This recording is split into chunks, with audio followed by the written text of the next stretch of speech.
Daniel chapter 12. Daniel chapter 12, and let's read, in the interest of time, verse 4. But thou, O Daniel, the Bible says, do what? Shut up the words and seal the book even to the time. So what you don't know? No, let's take our time. Let's take our time here. Daniel is told, when he gets the prophecy of the book of Daniel, to shut it up, to seal it, but it was to be sealed until a particular period of time. Now, we read in Revelation chapter 10 that the angel comes and says, listen, time will be no more. There will be no more time. Daniel is told, seal up the book until the time of the end. Or in other words, he's told, seal up the book until the time when there will be no more time. So if Daniel is told, seal up the book until the time when there's no more time, and there's an angel that comes now in Revelation chapter 10 and says that there will be no more time, it stands to reason that the little book that was being spoken of is the book of Daniel. Well, let's just in case that doesn't work, let me make another deduction. In the book of Revelation, we are told that this book that is open reveals time periods. It reveals a period of 42 months, and it reveals a period of 1,203 score days, because the prophet or the prophecy is in sackcloth, it's been hidden. Does the book of Daniel talk about time? Does the book of Daniel have time prophecies?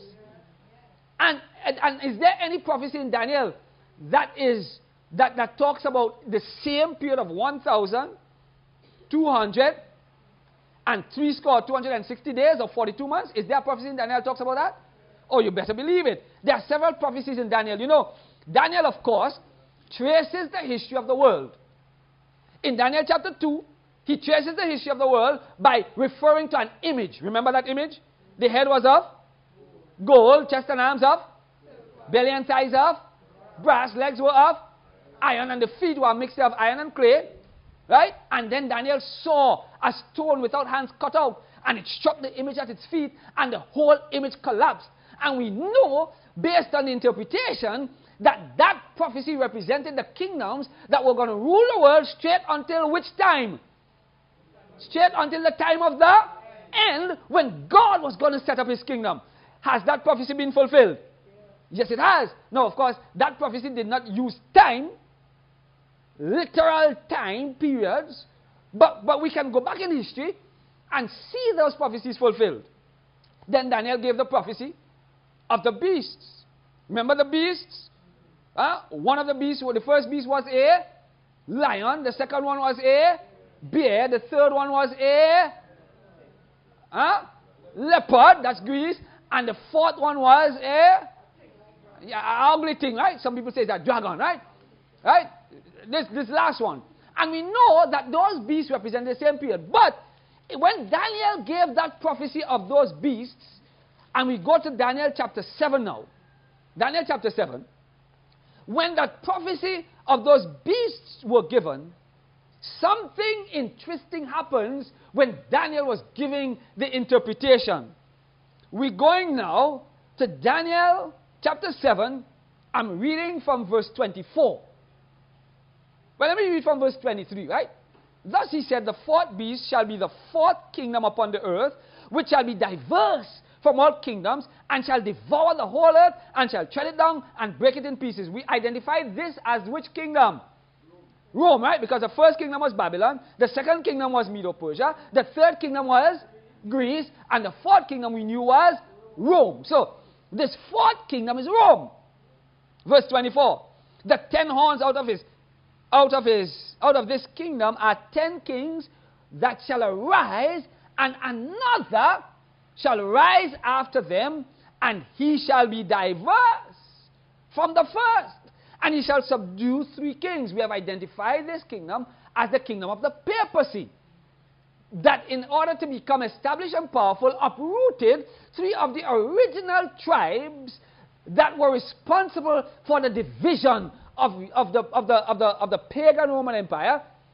And so Rome becomes this fourth kingdom. Watch this now. Verse 25. This horn that shall come up after those 10 horns shall speak great words against the Most High, and he shall wear out the saints of the Most High, and he shall think to change times and laws, and watch, they shall be given into his hand until a times and the... Now, a time we know from the book of Daniel represents a year. Nebuchadnezzar was told that 7 times will pass over him when he became mad, right? Right? And of course, there's a lesson in that for all of us who want to try to defy God, right? God made him like an animal for 7 years. Simply because he wanted to defy God. You don't defy God, friends. You don't do it. But he tried to defy God, and God said 7 times. So we know a time represents a year, because those 7 times were 7 years. So if a time is 1 year, times would be how many years? 2 years. And half a time would be, the divine time is half a time would be half a year. So how many months are those? 1 year has 12 months. So this is 3 years now. 12 threes are 36. And half of a year is 6. So 36 months plus 6 months gives us how much months? Huh? 42 months.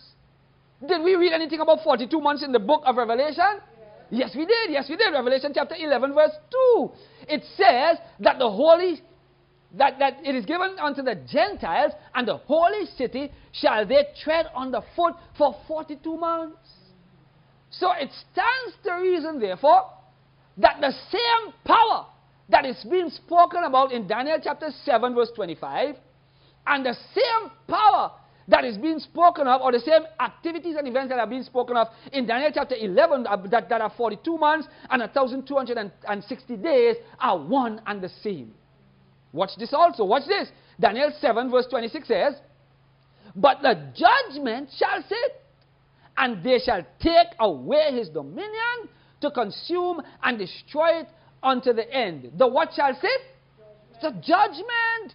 Remember, chapter 11 of Revelation says that there was given a rod, and the rod was being used to measure.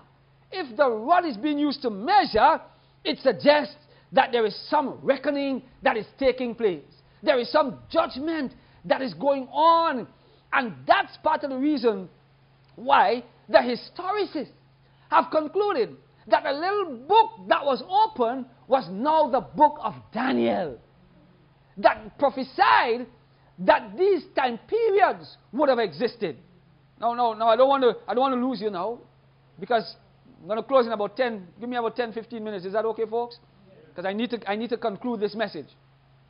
Daniel is told, well, of course, not Daniel, John is being told that when the Ottoman Empire, during that period in the Ottoman Empire, is losing its power, around 1840, that the book of Daniel was going to become open. The closed book would be open. Men would begin to understand the time prophecies in particular in the book of Daniel.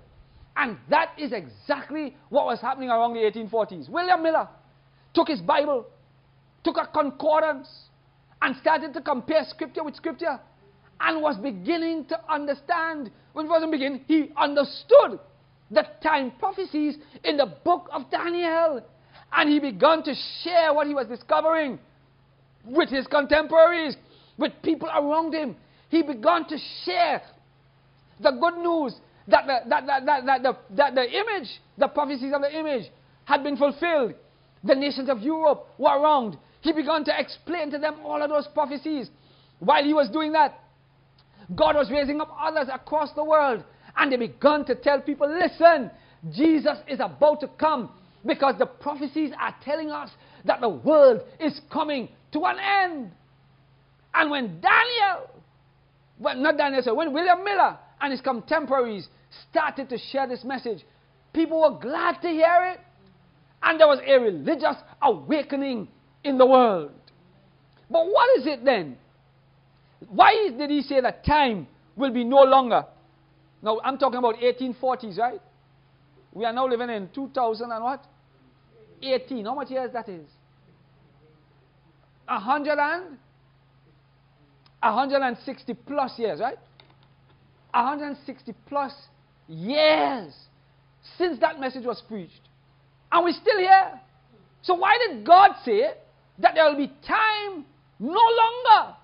Why did he say that in those days the mystery of God will be finished? Now, of course, they understood it as meaning that Jesus would return. And they had good reason to expect that. But you see, there was a work that was to happen before Jesus returned that they missed. That work was the work of the measuring. You see, when Christ comes, he's coming to do what? What is he coming to do? According to Matthew chapter 24 and 25, when he comes, he's coming to give us a reward. He's going to separate the sheep from the goats. And he's coming to reward his children. How is he going to justify to the angels, in particular, who are involved in this whole process, and of course to the rest of the universe, those that he gives a reward to, and those that he doesn't give a reward to? How is he going to justify that? He must have a work of measuring. There must be some work of judging. There must be some work of examining the records, so that when he comes to give a reward, he will be justified. He will stand clear, because he would be able to say, these are the reasons and those are the reasons. Now was there a time period given for that work as well? Oh, definitely. Was it given in the book of Daniel as well? Yes, it was. Yes, it was. Where do we find it? Daniel. Let's go back to Daniel. Daniel. What chapter is it? It's the next chapter. Chapter 8. Chapter 8. There's a question asked by the prophet Daniel. Or he hears a question asked. In verse 13, then I heard one saint speaking, and another saint said unto that certain saint which spake, how long? Once you ask how long, that's time you're talking about, right? How long shall be the vision concerning the daily sacrifice and the transgression of desolation, to give both the sanctuary and the host to be trodden underfoot? No. Revelation chapter 11 said, verse 2, that the temple, the outer court of the temple, he said, don't measure it. It was going to be given unto the Gentiles. And the holy city was going to be tread underfoot for 42 months. So there's a relationship between what is happening in Daniel chapter 8, where the sanctuary and the host are being trodden underfoot, and what is being spoken of in Revelation chapter 11. There's a relationship. And so when during the 1840s, when William Miller and they began to study this thing and they made the connection, they went on to verse 14 of Daniel chapter 8. Daniel chapter 8 verse 14. Now this thing gets a little exciting sometimes, right? So bear with me. Daniel 8:14. They went to that and they said to him, they looked at the answer that was given, because an answer was given. What was the answer? He said unto me, unto 2,300 days, what will happen? Then the sanctuary was going to be cleansed. In other words, after 2,300 days or 2,300 years, the period for the sanctuary to be trodden underfoot by the domination of the Gentiles, by the domination of Rome, the papal Rome. Because remember, Rome was the empire represented in Daniel chapter 7. Rome that became the papacy. When that period was finished, then God was going to take charge, and he was going to perform his final work to bring the mystery of salvation, the mystery of God, to its completion. When was this time period therefore finished, completed? We know, based on the reckonings that we have done, that the period of 2,300 days started Daniel chapter 9, and I just like to read the Bible, brethren, because I don't like people to think that this is my opinion, right?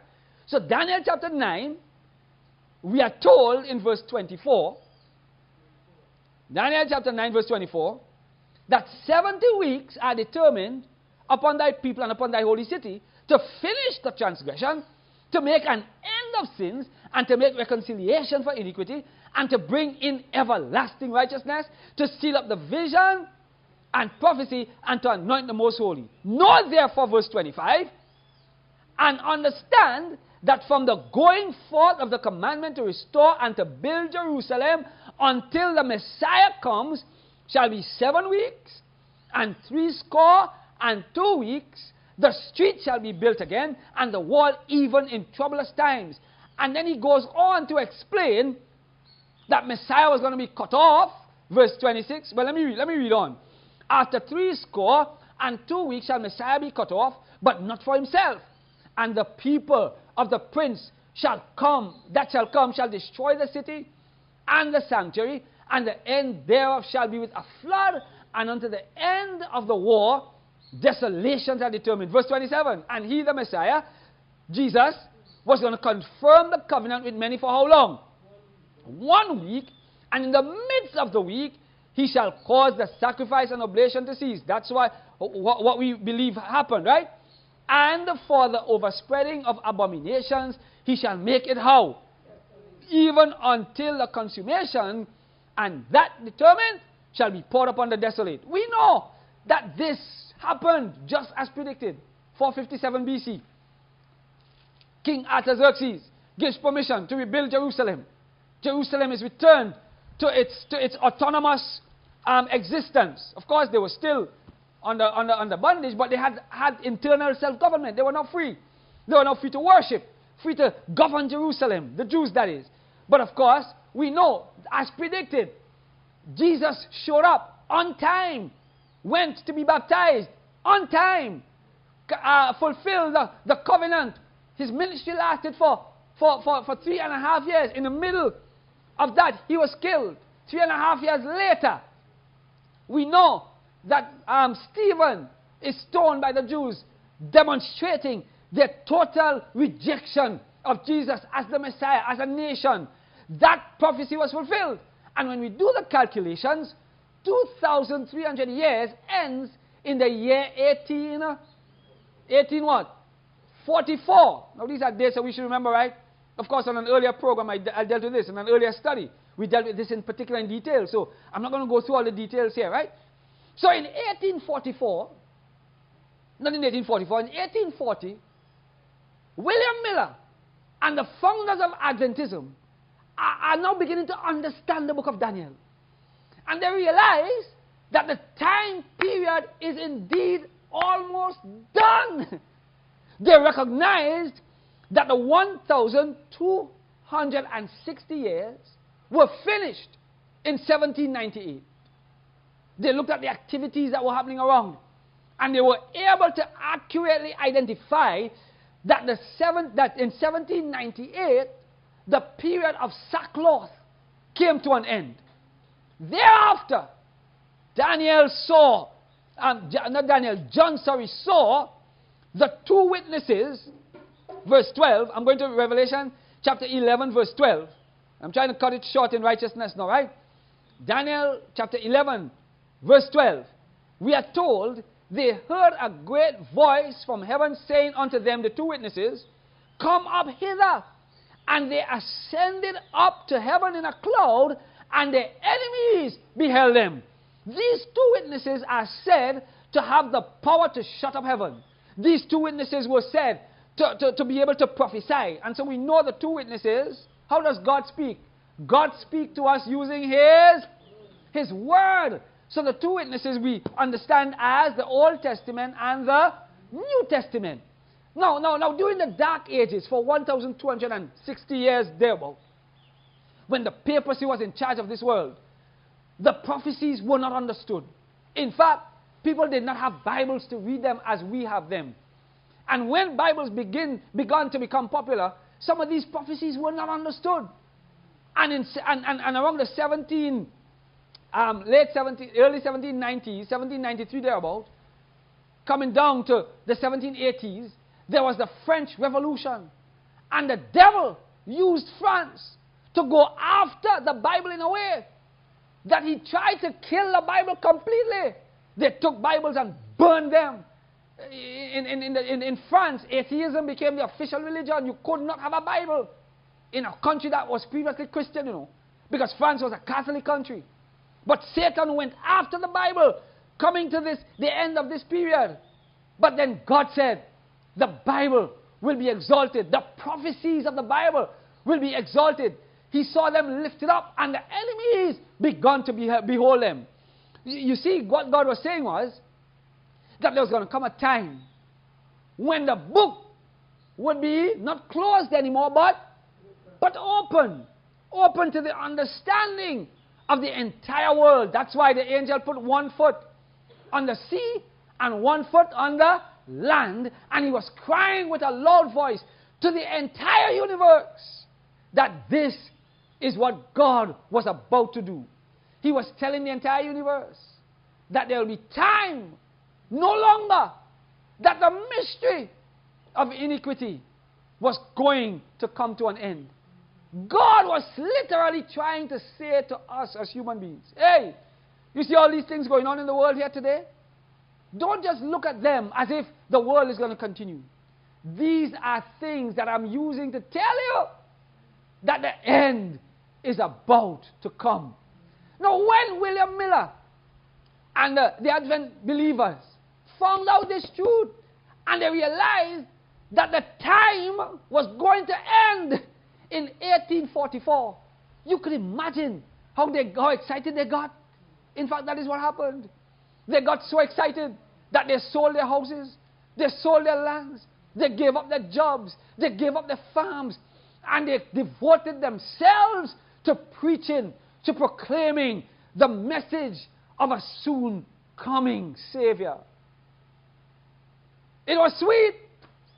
I mean, if you knew that Jesus was going to come next day, what will you do? Huh?